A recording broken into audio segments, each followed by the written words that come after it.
Footnotes from the Life Application Study Bible. About 3,000 people became new believers when Peter preached the good news about Jesus.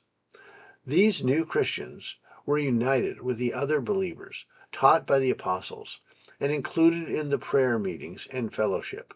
New believers need to be in groups where they can learn God's Word, pray, and mature in the faith. If you have just begun a relationship with Jesus, seek out other believers for fellowship, prayer, and teaching. Engaging with a Christ-following community will help you to grow and mature in your faith.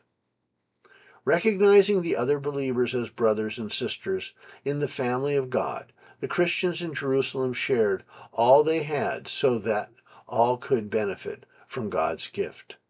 It is tempting, especially if we have material wealth, to cut ourselves off from one another, concerning ourselves with only our own interests, providing for and enjoying only our own little pieces of the world.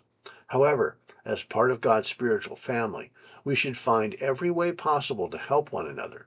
God's family works best when its members work together. A common misconception about the first Christians, who were Jews, was that they rejected the Jewish religion. But these believers saw Jesus' message and resurrection as a fulfillment of everything they knew and believed from the Old Testament. The Jewish believers, at first, did not separate from the rest of the Jewish community.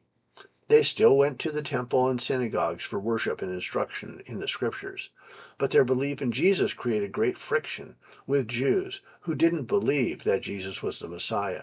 Thus, believing Jews were forced to meet in private homes for communion prayer and learning about how Jesus was the fulfillment of the Old Testament scriptures.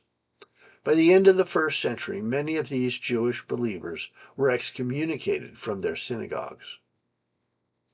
A healthy Christian community attracts people to Jesus. The Jerusalem church's zeal for worship and brotherly love was contagious. What are you doing to make your church the kind of place that will attract others to faith in Jesus?